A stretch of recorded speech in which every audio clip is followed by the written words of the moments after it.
آج سے 2 سال پہلے پاکستان بہت ہی ڈفرینٹ سچویشن میں تھا اور آج بہت ڈفرینٹ سچویشن میں، thanks to our finance minister and overall government کہ ماشاءاللہ آج جو ہمارے ملک میں سب سے بڑا بورور ہے جو کہ گورنمنٹ آف پاکستان ہے، 2 سال پہلے اس ملک میں ہم باتیں کرتے تھے جی ڈیفالٹ ہو جائے گا کیا ہوگا، آج ہمارا یورو بانڈ جو ہے وہ کوئی ڈسکاؤنٹ پہ ٹریڈ نہیں کر رہا ہے، government is very strong, interest rate is come down, تو اس کی وجہ ہماری کریڈٹ ریٹنگ بہتر ہو گئی ہے، تو آج جو ہمارے ایسیٹس کی ویلیویشن ہے اور جو انٹرسٹ ہے وہ بہت فرق ہے، تو اگر ہمیں ایچ بی ایف سی میں صحیح پرائس نہیں ملی تو we will go again for rebidding, اس کے اندر آلریڈی کافی انٹیٹیز کا انٹرسٹ ہے جو کہ آج سے 2 سال پہلے نہیں تھا۔ اس کے بعد ہم آتے ہیں ڈسکوز پہ، ویری ویری امپورٹنٹ سیکٹر، لغاری صاحب نے آلریڈی اس کے اوپر کافی ٹچ اپون کیا ہے۔ ہم نے جو شروع کیا وہ آئی ایس کو، گیپ کو اور فیسکو سے شروع کیا،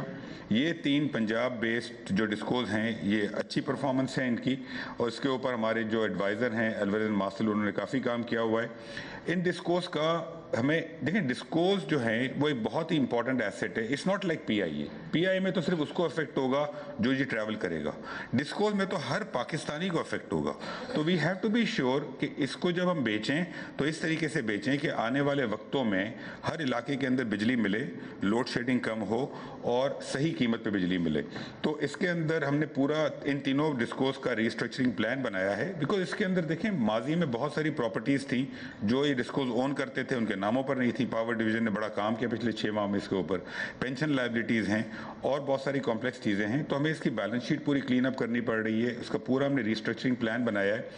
لیکن ان ڈسکوز کے اندر ایک بہت ہی کمپلیکس چیز یہ ہے کہ ان کے بہت سارے ایسیٹس ہیں جن کے اندر ان کا انفراسٹرکچر ہے، وہ ایسیٹس انہوں نے پچھلے 30-40 سالوں میں ایکوائر کیے ہیں، ان کی بک ویلیو جو ہے بہت کم تھی، آج مارکیٹ ویلیو بہت زیادہ ہے، لیکن جو ان کا جو ریٹرن فارمولا ہے اس کا تو تعلق ایسیٹ سے نہیں ہے، اس کا تعلق تو بجلی جتنی بیچتے ہیں اس کے ساتھ ہے، تو اس کی جو ویلیویشن بنتی ہے اور جو ایسیٹ بیس بنتی ہے اس میں بہت بڑا مس میچ ہے۔ اگر ایک چیز ہے جس کی ایسیٹ بیس 100 ارب کی ہے لیکن اس کی جو قیمت بنتی ہے ریٹرن کی بیس پہ جی 20-30 ارب، تو آپ اس کو 20-30 ارب پہ بیچیں گے تو مناسب نہیں ہے، اس کی ایسیٹ بیس 100 ارب کی ہے، تو یہ ایک چیلنج ہے۔ I just want to highlight کہ اس ٹائپ کے چیلنجز ہمیں پرائیویٹائزیشن میں on a daily basis face ہوتے ہیں، but we are working on these things, تاکہ آپ لوگوں کو پتہ لگے کہ یہ جو ریفارمز ہو رہی ہیں، یہ پرائیویٹائزیشن ہو رہی ہے، اس کے اندر بہت زیادہ تھاٹ پروسیس جا رہا ہے۔ اچھا، اس کے بعد جو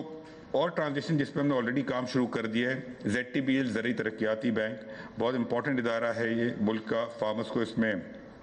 کریڈٹ وغیرہ بھی ملتا ہے، لیکن اس کا سائز بہت چھوٹا ہے، جس طریقے سے ایک امید تھی کہ یہ فارمرز کو اس بینک کے through over all agriculture sector میں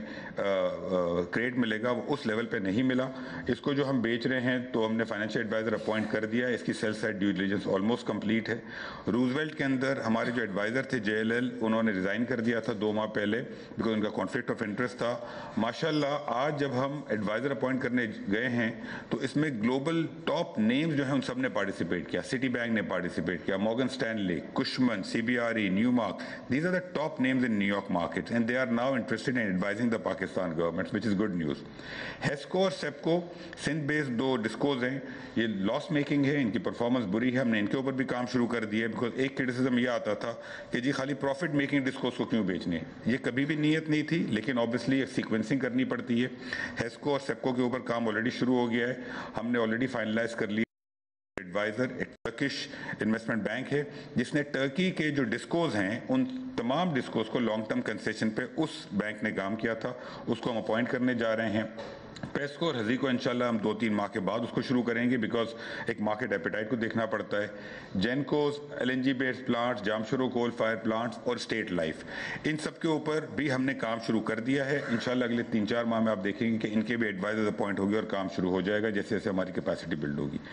اس کے علاوہ جو ایئرپورٹس ہیں، ہمارے ایئرپورٹس کی مینجمنٹ اس وقت پاکستان ایئرپورٹ اتھارٹی کے پاس ہے۔ ان ایئرپورٹس کی جو دنیا میں ایئرپورٹس کی جو مینجمنٹ ہوتی ہے وہ بہت سارے ملکوں میں پرائیویٹ سیکٹر کے پاس ہوتی ہے، لیکن ہم ایئرپورٹس بیچنا نہیں چاہتے جو ہمارے میجر ایئرپورٹس ہیں، تو ہم اسلام آباد، لاہور اور کراچی ان تینوں ایئرپورٹس میں لانگ ٹرم کنسیشن پہ ہم کام کر رہے ہیں کہ ہم پرائیویٹ سیکٹر کو لائیں۔ اسلام آباد کے اندر ہماری یو اے ای سے بات چل رہی ہے، کراچی اور لاہور انشاءاللہ ہم بڈنگ میں جائیں گے، اور یہ دونوں ایئرپورٹس کے اندر ہم ایکسپینشن اور کیپیکس پلان پہ کام کر رہے ہیں۔ تقریباً $700 ملین سے $1 بلین کا کیپیکس ریکوائرڈ ہے ان دونوں ایئرپورٹس کو اگلی 15 سال کی جو پیسنجر ٹریفک دیکھ رہے ہیں۔ تو اوور آل